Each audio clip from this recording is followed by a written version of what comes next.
Bonjour, bonsoir, ma nouvelle vidéo. Je viens de parler pendant 15 minutes d'un de mes mangas préférés parce que c'est le thème de ma vidéo, mes mangas préférés. C'est pas grave, je vais recommencer. Je suis un peu frustrée, mais c'est pas grave. Du coup, ça fait une semaine pile que j'ai fait ma première vidéo YouTube sur Keleana. Et du coup, rien de mieux qu'après une vidéo sur un roman que de parler de manga. Parce que de base, comme je l'avais dit, je suis une grande lectrice de manga. Et j'aime trop parler de mes mangas préférés. Même si, petit disclaimer, oh j'aime trop dire un petit disclaimer, c'est trop satisfaisant, j'ai une mémoire très courte, je n'ai aucune mémoire. C'est-à-dire que même en ce qui concerne mes médias préférés, je suis capable d'oublier les plots et capable d'oublier le nom des personnages. Donc je vais faire de mon mieux. Donc je les ai tous ramenés de chez moi, de chez ma mère. C'est là-bas que tous sont mes mangas et là je les ai ramenés dans ma chambre de Cité U. Je vais laisser mes 3 favoris pour la fin, pour le suspense. Et en ce qui concerne le reste, il n'y a pas vraiment d'ordre.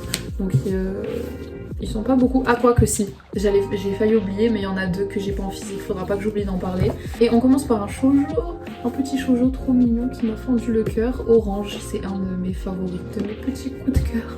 Je le porte vraiment trop dans mon cœur, c'est trop mignon. Les chara-design sont trop mimes, j'adore. Et alors, pourquoi j'aime Orange? Orange, c'est à propos d'une fille au lycée, Nao, qui va recevoir une lettre de elle-même, d'il y a 10 ans. Donc de elle-même du futur, qui va lui expliquer qu'elle doit à tout prix éviter un drame. Et ce drame, c'est la mort de son ami Kakeru. Kakeru, pour la Nao actuelle, c'est un nouvel élève du lycée. Et du coup, elle le connaît à peine et elle reçoit une lettre qui dit qu'elle doit éviter ce drame-là. Donc elle est un peu prise au dépourvu. Et le manga se base sur ça, sur Nao et son groupe d'amis qui vont se lier d'amitié avec Kakeru et qui vont essayer du coup d'éviter ce drame-là, qui est la mort de Kakeru. C'est hyper touchant. Alors la première fois, je l'ai vu en animé en fait avant d'avoir les mangas, puis j'ai lu les mangas après, mais je me rappelle qu'à chaque fin d'épisode de l'animé, j'étais en larmes. Du coup maintenant en fait dès que j'entends l'ending, et parfois je l'écoute parce que j'aime bien me faire souffrir, dès que j'entends l'ending je me mets à pleurer. C'est une réaction naturelle de mon corps tellement ça m'a touchée. Après il faut savoir que je suis très émotive donc je sais pas si ça pourrait autant vous toucher que moi, mais j'ai trouvé ça vraiment trop triste. Kakeru c'est un garçon assez particulier, il est hyper touchant même si parfois il est frustrant. Ce qui est frustrant notamment aussi c'est le triangle amoureux, mais bon moi ça me dérange pas, je sais qu'il y en a qui aiment pas les triangles amoureux, moi franchement j'adore. Limite tu me dis un triangle amoureux dans ce shoujo, moi je fonce le lire, ça me suffit, c'est un argument valable pour moi. Donc ça rajoute au fait que j'adore ce manga. C'est hyper touchant, c'est hyper mignon, le groupe d'amis hyper soudé, je les adore, j'aime trop leur relation. Tous les personnages sont trop attachants et voilà, allez lire Orange. J'ai rien à dire de plus, un des meilleurs shoujo. Si vous voulez pleurer, foncez. Oh là, j'ai un autre truc qui fait pleurer, on va peut-être pas le mettre tout de suite parce que sinon on va déprimer. Du coup, un autre de mes mangas préférés, tadam, Tokyo Ghoul, c'est un des mangas, non c'est le premier manga que j'ai jamais acheté, c'est mon premier manga préféré et c'est mon premier animé préféré aussi. Même si j'ai pas besoin de vous l'apprendre, enfin je vous apprends rien, mais l'animé ne rend pas du tout justice au manga. Moi j'aimais tout de même l'animé, il faut le dire, mais une fois que j'ai lu le manga je me dis ah ok, le manga est beaucoup mieux. Mais du coup que dire, on connaît tous Kaneki qui était un lycéen normal. Non, il était pas au lycée, il était à la fac déjà il me semble. Bref, Kaneki, un étudiant normal qui devient une ghoul et sa vie va changer du tout au tout. Il va se retrouver dans un monde auquel il ne connaît rien, un monde même qu'il craignait, je sais pas s'il le craignait, mais bref, le monde des ghouls qui est craint par tout le monde, les ghouls qui sont des monstres du point de vue des autres personnes, des autres humains normaux, et du coup ce garçon innocent se retrouve là-dedans et ça va le forcer à évoluer, à changer de personnalité s'il veut s'en sortir. Il il va créer des relations avec les ghouls et il va connaître un développement de dingue, dans le sens où Kaneki du début et Kaneki de la fin de Tokyo Ghoul, et encore plus Kaneki de la fin de Tokyo Ghoul Re, ce n'est pas du tout la même chose, mais dans le bon sens du terme. Il a gardé certains idéaux, certains traits de personnalité, mais sinon il a vraiment changé. On va passer des phases où Kaneki va nous frustrer, mais au final on va voir que son développement ce n'était que pour le mieux. Un truc, moi j'adore l'art, mais au début c'est pas foufou, mais c'est très correct. Mais vers le milieu du manga ça s'améliore vraiment, juste un hic, mais ça dans beaucoup de mangas c'est le cas, c'est que je ne comprends pas toujours tout au combat, c'est très sombre et il y a beaucoup de choses qui se passent, mais c'est pas grave, c'est quand même beau et j'apprécie, j'essaie d'apprécier. Tokyo Ghoul j'ai un peu moins apprécié du fait que j'avais vu tous les... j'avais été spoilée de ouf en fait par l'animé, et l'animé a été complètement... c'était nul, on comprenait rien et m'a gâché tout le plaisir de lire le manga, mais c'est pas grave, c'était quand même bien, j'ai réussi finalement à quand même apprécier et à voir le bon côté des choses, mais c'est sûr qu'on prend beaucoup moins quand même de plaisir à lire un truc dont on connaît presque tous les événements et dont on nous les avait présentés de manière totalement... je n'ai même pas les termes. Je trouve que Tokyo Ghoul, l'anime il est honteux honnêtement, c'est vraiment nul. Mais ne vous arrêtez pas à l'animé, allez lire le manga. Il y a aussi des personnages de fous, des personnages... Parce qu'en fait, il faut savoir que je parle beaucoup de Kaneki, mais il n'y a pas que Kaneki qui connaît un développement. Par exemple, les gens qui travaillent dans la brigade anti-ghoul, ils connaissent des développements, ils vont créer des relations avec les ghouls qui sont incroyables. Allez lire Tokyo Ghoul, toujours pareil. De toute façon, je vais toujours vous dire d'aller lire, vu que c'est dans mes... c'est ma liste de mes mangas préférés, donc bien évidemment que je vous pousse à aller lire Tokyo Ghoul. On va retourner du côté des mangas sentimentaux. Après Orange, un autre manga qui fait pleurer, mais pas du tout du même registre, c'est Bonne Nuit Poun Poun. Alors, la couverture toute blanche comme ça, bon, en dessous elle est vraiment trop jolie par contre. C'est le dernier tome de Bonne Nuit Poun Poun, je n'ai que le dernier tome. Quand j'achète pas les mangas au complet, pour des problèmes budgétaires, je choisis d'acheter que mes tomes préférés.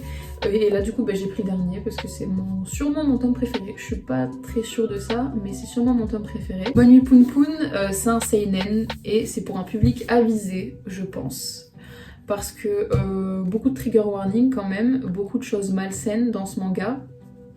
Moi au début je connaissais Bonne Nuit Poun Poun comme l'histoire, j'avais lu sur internet que c'était l'histoire d'un petit oiseau et de sa famille et de ses aventures, de sa vie, un petit oiseau qui vivait en société quoi, et je trouvais ça trop mignon, c'était dans ma pile à lire du coup, enfin je voulais le lire.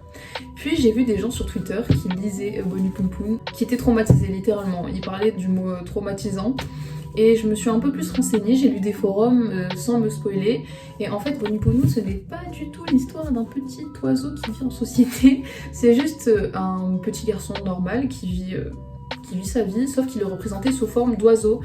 Et c'est très perturbant au début. Mais en fait, j'adore. Maintenant, j'adore. Et je trouve que ça rajoute quelque chose de ne pas connaître le visage de Poun Poun. Et je pense que c'est mieux de ne pas connaître son visage, vu certaines choses qu'il fait. C'est mieux qu'il le fasse sous sa forme d'oiseau, sinon ça pourrait peut-être être choquant. Mais voilà, comme je l'ai dit, public avisé, il faut faire attention à aller lire les trigger warnings. Comment dire, Bonne Nuit Poun Poun, c'est beaucoup de personnages attachants, des personnages qu'on aime, mais ils sont tous malsains. Et en fait, on les aime seulement, je pense, parce qu'on sait que Bonne Nuit Poun Poun, c'est un manga. Hors manga, dans la réalité, jamais je pourrais m'attacher à quelqu'un comme Poun Poun. Mais là, on voit toute l'histoire de Poun Poun, du coup, depuis son jeune âge, je crois, primaire, collège, un truc comme ça, jusqu'à sa vie de jeune adulte. On s'attache à lui et pourtant, il fait des choses très très questionnables, moralement parlant. Mais c'est ça le charme de ce livre, en fait. C'est un livre, c'est malsain, mais c'est beau. Et les relations sont hyper spéciales. Mais quand je vous dis hyper spéciales, c'est pas des relations communes. Il y a des... En fait, tout est moralement questionnable dans ce livre. Et c'est ça que j'aime, en fait. C'est un livre très déprimant. C'est triste, c'est déprimant. Tout le monde a une vie de merde là-dedans, clairement, en fait. Disons les choses. Personne n'est heureux. Ou alors, le bonheur est souvent éphémère.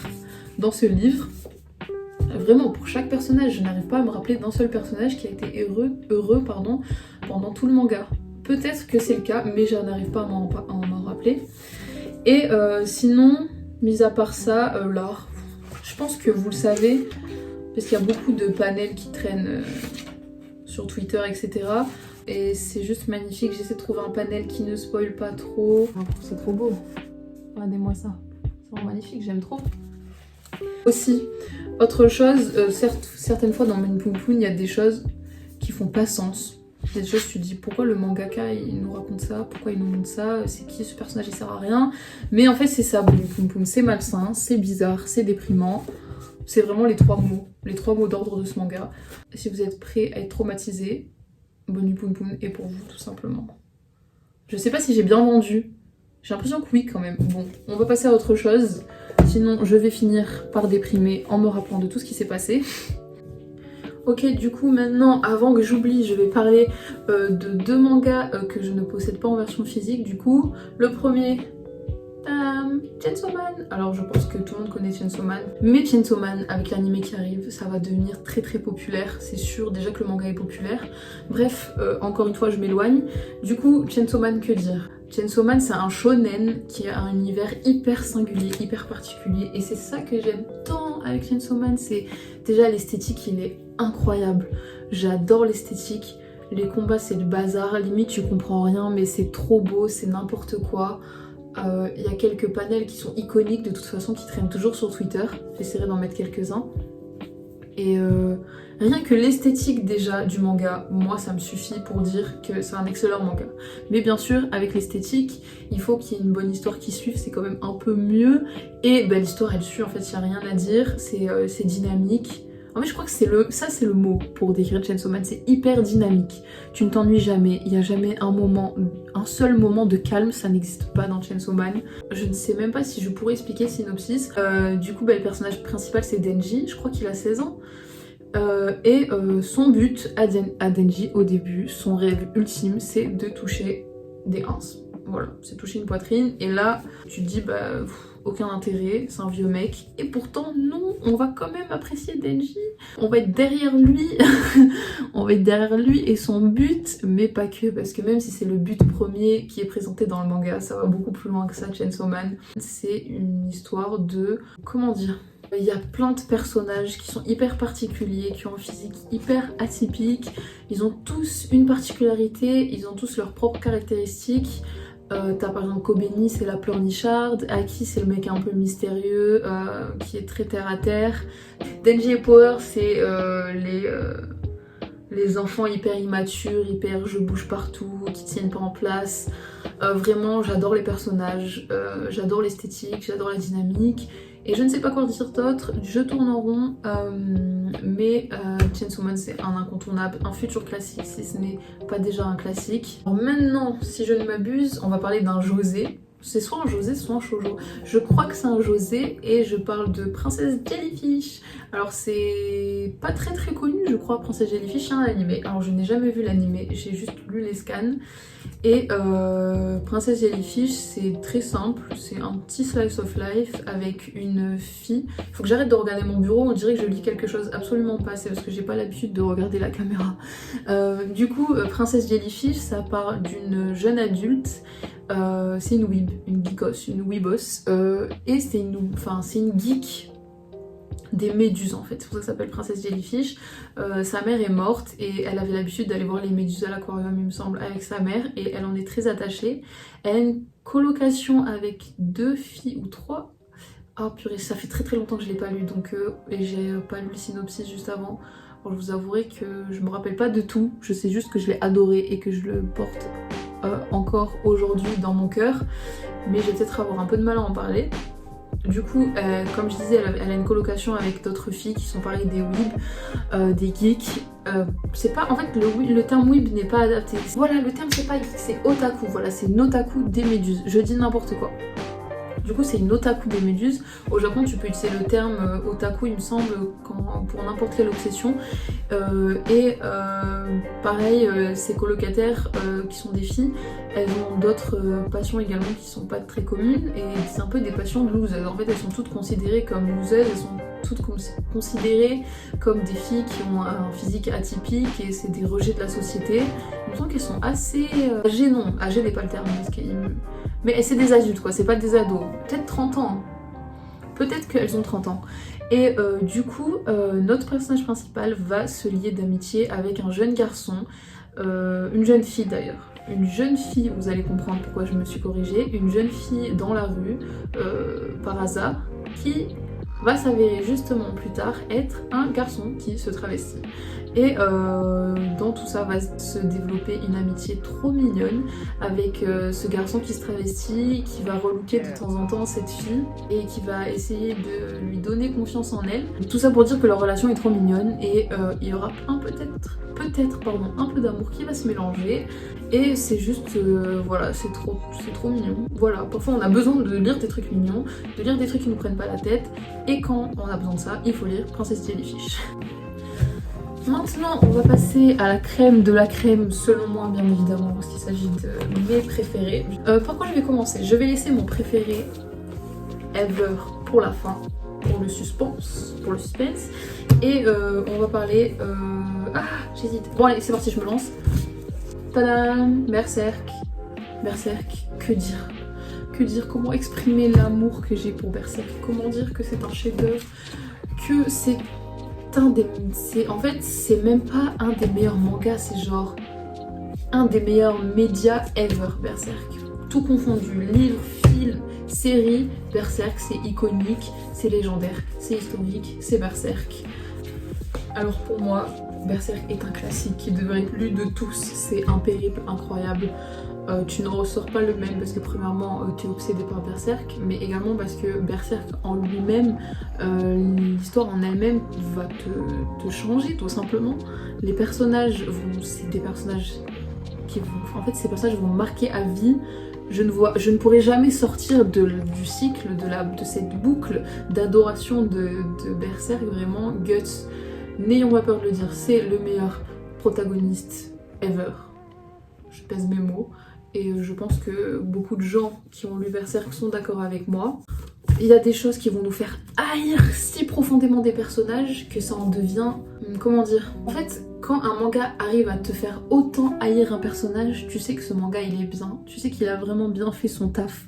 En fait, moi j'aime haïr, mais littéralement vraiment haïr. Tu sais, le genre de haine que quand tu fermes le manga et que tu passes à ta vie, tu n'arrives pas à tourner la page et tu haïs encore ce personnage comme si il t'avait fait du mal à toi. Et au contraire, il y a des personnages que j'aime tellement que pareil, quand je ferme le manga et que j'ai fini de le lire, bon je dis ça mais je lui disais scan, bref, c'est pour l'image, je n'arrêtais pas d'y penser, c'est limite si je n'en rêvais pas. En plus, il faut savoir que Berserk, je l'ai lu quand? L'année dernière, je l'ai lu d'une traite, j'étais obsédée, j'étais en train de réviser mes partiels et je me couchais quand même à pas d'heure pour lire Berserk tellement j'étais à fond. C'est une épopée incroyable. Il faut vraiment lire, même si c'est pour public avisé, je pense que beaucoup le savent, il faut lire Berserk dans sa vie, c'est tout.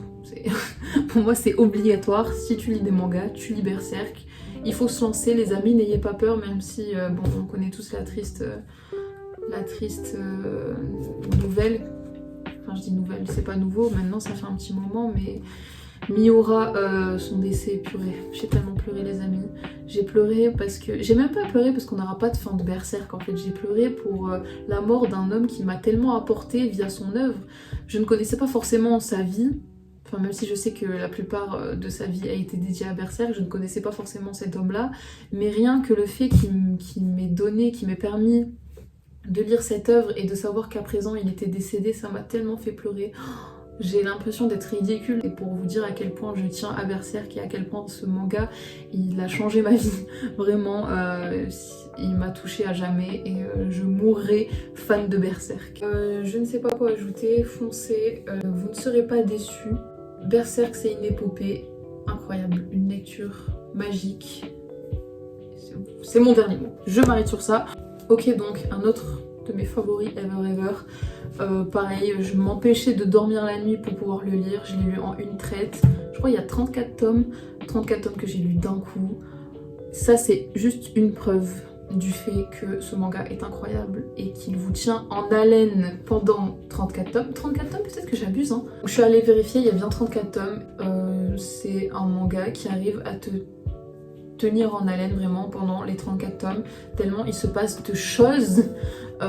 Et en fait, c'est... Je vais expliquer le synopsis, vous allez mieux comprendre comment tu peux lire tout ça très rapidement en 34 tomes. Alors, c'est l'histoire de Koyuki, un garçon qui est au collège ou au lycée, toujours j'hésite entre les deux, et qui n'a pas forcément de passion, qui écoute de la musique, de la pop japonaise, vous savez, des idoles japonaises. C'est pas un loser, mais c'est pas... voilà quoi, c'est un mec lambda. Et il va, par un événement random, rencontrer un mec qui fait de la guitare, qui est plus vieux que lui. Et va s'en suivre une suite d'événements où il va se lancer dans la guitare et où ce nouvel ami qu'il se fait et lui vont trouver d'autres personnes pour former un groupe de rock. Et voilà, Koyuki, le loser qui écoutait de la pop, se lance dans la guitare et se lance dans un groupe de rock. Au début c'est un petit groupe de rock du coup, mais c'est pas un groupe scolaire en fait, c'est vraiment... il se lance avec des gens déjà qui sont plus vieux que lui, mis à part un des membres qui va devenir plus tard son meilleur ami. Et ils vont vraiment essayer de se lancer sur la scène professionnelle, c'est ça qui est particulier. C'est pas une activité scolaire du tout. Et du coup, c'est ça qui est intéressant, c'est que ça nous montre l'envers du décor de la musique, de l'industrie, quand tu es un petit groupe qui se lance dans le rock. Et ils vont faire des concerts, des festivals, ils vont essayer de trouver une agence, ils vont enregistrer un album studio, etc. C'est pas vraiment du spoil, c'est juste des choses qu'un groupe basique fait. Mais tout ça, du coup, c'est ce qu'ils font eux et ce qui va être montré. Et en fait, ce qui est montré en particulier, c'est la difficulté de toutes ces choses, tous les problèmes qu'ils vont avoir. Il va y avoir des disputes, des gens qui vont essayer de se mettre à travers de leur chemin, des groupes qui seront plus populaires, ils vont flop, ils vont galérer, il va y avoir des trucs annulés. Ils vont forcément galérer à trouver des gens qui veulent travailler avec eux, ils vont pas forcément faire toujours de la bonne musique. Et c'est incroyable en fait, c'est toutes ces péripéties qui sont incroyables, leurs galères. T'as toujours envie de savoir comment ils vont s'en sortir. Et Koyuki, il est juste incroyable au début, comme j'ai dit, il est hyper lambda et tu vas te rendre compte qu'en fait il a beaucoup de talent. En fait j'ai dit qu'il se lançait dans la guitare, mais pas que, c'est le chanteur du groupe également, c'est un des chanteurs du groupe. Et il va découvrir qu'il a aussi du talent pour l'écriture. Mais pareil, au début il va écrire des trucs nuls, mais il va finir par écrire des chansons incroyables. Et le petit truc qui est un peu triste, c'est que c'est un manga, du coup tu n'entends pas la musique. Je sais que la première édition, il me semble... J'ai quelques tomes de la première édition que j'ai eu d'occasion parce qu'elle est plus vendue, mais il y a marqué le premier manga rock à lire et à écouter. Je crois que ça se vendait avec des CD ou des cassettes. Est-ce que c'est assez vieux pour se vendre avec des cassettes? Je sais pas. En tout cas avec des CD. Et je trouve l'idée trop bien. Mais moi j'ai lu les scans et je n'avais pas les CD. Et en vrai c'est un peu triste, mais je trouve que ça n'a en rien gâché mon plaisir de lire ce manga. Du coup ça n'a gâché en rien le plaisir que j'avais à lire ce manga. J'attendais tout de même toujours avec impatience les scènes, les moments où il se produisait sur scène, les moments où il y avait du chant et de la musique, même si j'entendais rien, j'en avais rien à fiche, rien que de voir les dessins avec le public en effervescence, etc. Vraiment un plaisir. Et en fait tu veux juste le succès du groupe, t'es là, tu les soutiens, tu veux leur succès, tu veux qu'ils réussissent, et t'es frustré parce qu'il y a plein de gens qui leur mettent des bâtons dans les roues, ils ont plein de galères, mais c'est ça, le plaisir, tout le plaisir de ce manga est là, c'est de les voir galérer, de les voir se relever à chaque fois, et voir le chemin qu'ils vont faire vers la réussite. Franchement, allez lire. Pareil, les personnages sont incroyables, je le dis toujours, mais c'est vraiment le cas. Leur amitié est incroyable, même s'il y aura des disputes. C'est vraiment... c'est une famille en fait, ils sont une famille et je leur donnerai tout. Vraiment, j'étais là, je leur donne tout pour qu'ils réussissent, mes fils. Et du coup, au début, les graphismes, enfin l'art, il est pas dingo. Enfin, il est très bien, mais il est pas... Voilà, Koyuki ressemble à ça, par exemple, au début. Je peux concevoir qu'on le trouve moche, honnêtement. Oh, j'ai pas lu cette nouvelle édition encore. Je l'ai acheté très récemment et il y a que 3 tomes qui sont sortis, il me semble. J'avais pas vu qu'il y avait une page couleur. Ouh, je m'éloigne du sujet. Koyuki, au début il ressemble à ça, et du coup je disais que je peux concevoir qu'on le trouve pas très très beau. Après les dessins, plus tard, dans les chapitres, je sais pas si c'est vers le milieu ou vers... Non, c'est que le tome 13, donc ça va, ça s'améliore assez rapidement. Donc voilà, plus tard, dans les prochains chapitres, les dessins s'améliorent et Koyuki ressemble à ça. Donc vous voyez quand même l'évolution. Je trouve qu'elle est assez dingue. L'art est très bien, les scènes, surtout les scènes de concert et tout, je kiffe trop. Les instruments, la façon dont les instruments sont dessinés, c'est incroyable. De toute façon, ça se voit que l'auteur il s'y connaît grave en rock. Il y a plein de références à des vrais groupes, à des vrais artistes qui sont même représentés. Et du coup bah, c'est trop cool parce que moi j'aime bien le rock, mais le rock un peu classique, les classiques du rock je n'y connais pas trop. Et là ça m'a appris plein de trucs, il y a certains sons que j'écoute encore. Si vous aimez les mangas de musique comme moi et vous aimez voir une bande d'amis en galère qui cherchent à s'en sortir dans un monde où il n'est pas facile de s'en sortir quand tu ne pars de rien et que tu n'es pas du tout connu, vous allez aimer Beck, voilà. Ok, donc maintenant on va parler de mon manga préféré, mon favori absolu, mon chouchou. Il faut savoir que je suis une très grande fan de Jojo, je suis obsédée par Jojo, mais si j'avais dû mettre toutes les parties dans cette vidéo, on s'en serait pas sorti. Donc il y a forcément une des parties de Jojo que j'aime plus que les autres, d'ailleurs que j'aime beaucoup plus que les autres et qui constitue donc mon manga préféré. Alors là, s'il y a des fans de Jojo qui passent par là, je pense que vous allez vous attendre à ce que je dise Steel Ball Run parce que c'est la partie préférée de la majorité des fans de Jojo, en tout cas de ceux qui ont lu le manga. Malheureusement ce n'est pas le cas, même si Steel Ball Run ça constitue je pense ma deuxième partie préférée et donc un de mes mangas préférés, mais comme j'ai dit bah, j'allais pas mettre toutes les parties dans cette vidéo. Là ma partie préférée c'est... Tadam, Jojo Lion. Purée, regardez, les couvertures sont incroyables. J'essaierai de mettre plusieurs couvertures parce que déjà, il faut que vous voyez les couvertures. Pour ceux qui connaissent pas les couvertures de Jojo Lion, pour moi, c'est les plus belles couvertures. Aucune concurrence. Avant de parler d'histoire, du coup, je reste sur... vu que je parle des couvertures, je peux le dire aussi, pour moi, Jojo Lion, c'est l'apogée de l'art de Araki. Les chara-designs sont incroyables. Le niveau art, c'est incontestablement la meilleure partie. Même si Steel Ball Run sur la fin c'est incroyable aussi. En fait Steel Ball Run on voit un peu l'évolution, ça transite entre l'art de la partie 6 et l'art de la partie 8. Mais en vrai l'ensemble est beau parce que de toute façon toutes les parties de Jojo sont belles pour moi. Même si les premières parties je peux comprendre qu'on les trouve pas forcément hyper belles parce que c'est vieux, c'est un art qui était à la mode avant avec des mecs hyper musclés etc. Ce n'est plus le cas dans les dernières parties, qu'on soit bien d'accord. Regardez-moi juste. De toute façon, même dans la partie 8, l'art évolue beaucoup. Hein. Araki, il a toujours une évolution constante de son art et ça, c'est un truc que j'adore aussi avec lui. Mais juste, regardez-moi, c'est trop beau. Regardez-moi ce stand, il est magnifique. Le design des stands, c'est mes préférés pareil dans Jojo Lion. Même si mon stand préféré qui est dans Jojo Lion, il est également dans la partie 4, c'est Killer Queen. Donc bon. Sinon, Cutir sur Jojo Lion. Alors... c'est l'histoire de Josuke, donc il a le même nom que le Jojo de la partie 4. Josuke qui est en recherche de son identité. En fait il se réveille et il ne sait pas qui il est, il n'a aucune idée de qui il est, il ne connaît rien, il repart à zéro et l'histoire c'est la quête de son identité. Il va être attaché très rapidement à la famille Higashikata et la première personne en qui il va avoir confiance, c'est la personne qui l'a découverte. Et c'est Yasuo, c'est une fille. Donc, une potentielle romance, même si la romance n'est vraiment pas... En fait, non, il y a à peine de la romance, vraiment. Mais bon, on les ship tous, ok. Et on sait qu'ils sont amoureux, mais la romance est en second plan, voire troisième, voire quatrième plan, voire très loin. Mais quand même, voilà, c'est important de le dire, il y a un peu de romance. Du coup, voilà. Donc au début, le plot, c'est sa recherche d'identité et ça va mener à un autre plot parce que pour savoir qui il est, il y a un certain... Ah, je vais pas spoiler, hein. Non, je vais pas spoiler, mais bon, bref, ça amène vers un autre plot.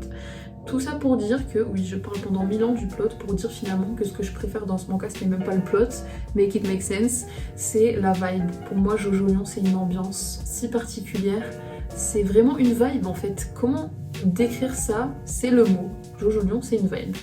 Araki, il fait des ambiances particulières à chaque fois dans chacun de ses mangas. Ils ont une, enfin dans chacune des parties, pardon, chacune a une ambiance très singulière, un contexte qui est très particulier à chacune. Par exemple, le contexte de la prison, de la course de cheval. Et là, en fait, ce que j'aime, c'est que, je sais pas, ce climat. Même si Jojo Lion prend une tournure très dramatique, c'est-à-dire que les 5 fans de Jojo Lion sur Twitter, parce qu'on est vraiment pas beaucoup, ont pleuré à chaque sortie de nouveaux chapitres vers la fin. Au début, c'est pas vraiment le cas et c'est vraiment... c'est chill en fait, ouais, c'est assez chill Jojo Lion, j'ai envie de dire. Vraiment, ce qui rend Jojo Lion si spécial à mon cœur, c'est cette famille Higashikata, donc les personnages auxquels Josuke sont liés, et également Yasuo, qui vivent dans cette petite ville, qui est la même ville que la partie 4, mais bon, l'histoire est très différente quand même. Je sais pas, du coup, il y a une ambiance qui s'installe. On a un petit plan de la ville. On est attaché à cette ville, en fait, on est attaché à cette famille. En fait, je crois que c'est le genre d'attachement qui ne s'explique pas, vous savez. Par exemple, autant Mersac, j'ai réussi un peu à l'expliquer, et encore mal quand même. Mais là, Jojo Lion, j'arrive pas à l'expliquer. C'est juste une ambiance qui m'est chère. J'ai vraiment accroché. Je sais pas comment expliquer ça, mais c'est un peu mon comfort manga, si vous voyez ce que je veux dire. C'est le manga quand je suis triste, je vais randomly, je vais retourner lire quelques chapitres. Le truc qui diverge un peu des autres parties, c'est que déjà, de 1, chose assez étonnante, on ne connaît pas l'antagoniste. On ne sait pas qui est l'antagoniste principal avant, il me semble, le dernier arc. Vraiment, on a su très tard qui était le protagoniste principal. On doutait encore vers les derniers chapitres, hein, pour vous dire. Autre chose, c'est qu'avant qu'on découvre qui est l'antagoniste principal, il y avait plein de protagonistes, dont des membres de la famille Higashikata. Je sais pas si c'est vraiment un spoil, mais bref, pour lesquels la limite entre antagoniste et protagoniste est très fine, et ça je trouve que c'est assez particulier dans Jojo Lion. À Jojo Lion, pardon, par exemple, dans les autres parties de Jojo, certes il y avait certains antagonistes qu'on finissait par aimer, par apprécier, mais il n'y avait pas vraiment de personnages principaux qui étaient là tout le long de l'histoire et pour lesquels la limite entre protagoniste et antagoniste était assez fine. Peut-être que je dis des bêtises et que dans Steel Ball Run il y en a, mais là, tout de suite, maintenant, je n'arrive pas à trouver d'exemple. En tout cas, dans Jojo Lion, c'est le cas. C'est le cas, par exemple, de mon personnage préféré. Je vais pas spoiler. Il est considéré comme un antagoniste, mais pour moi, on pourrait aussi le voir comme un protagoniste pour beaucoup de raisons. Parce que chacun a des motivations particulières et en fait il faut lire Jojo Lion parce que là je me lance dans une explication trop compliquée sans spoiler mais j'espère que vous avez compris l'esprit de ce que je voulais exprimer. Et du coup voilà, t'as plein de personnages réguliers que par exemple il y en a certains tu les vois seulement dans des flashbacks et t'arrives quand même à les apprécier et tu meurs d'envie de les revoir. Et à chaque fois que t'as un nouveau flashback, t'es trop content parce que tu veux enfin les revoir et que c'est trop frustrant de savoir que tu les verras pas dans l'histoire au moment présent. Mais bon, je commence à fatiguer, mais Jojo Lion, je pourrais en parler pendant des heures. Lisez Steel Ball Run, lisez Jojo Lion, ça vaut le coup. C'est Jojo Bizarre Aventure, ça change pas, c'est bizarre comme on aime. Et voilà. En tout cas, merci si vous avez regardé la vidéo, d'avoir regardé. Je suis pas absolument sûre de la longueur que fera cette vidéo. J'ai assez peur parce que j'ai beaucoup parlé. Je me suis un peu étalée sur chaque manga. J'ai vraiment trop soif tellement j'ai parlé, vraiment. Mais voilà, hein, comme ça vous voyez un peu à quel point mes goûts sont éclectiques et à quel point mes goûts sont les meilleurs. Je rigole bien évidemment. Merci d'avoir regardé cette vidéo. She know that I'm gang, so the fuck she be calling me cute. Look, she says she in love. Mention spéciale pour SNK, c'est un de mes favoris mais j'ai oublié d'en parler et maintenant j'ai la flemme. Mais vraiment gros cœur sur SNK. Aussi mention spéciale pour Vinland Saga, ça j'ai pas de version physique mais pareil j'ai oublié d'en parler, c'est très grave. Jamais 203 donc je vais en dire un troisième. Paradise Kiss, voilà, je kiffe Paradise Kiss. J'aurais bien dit Nana, mais j'ai vu seulement l'animé. Voilà.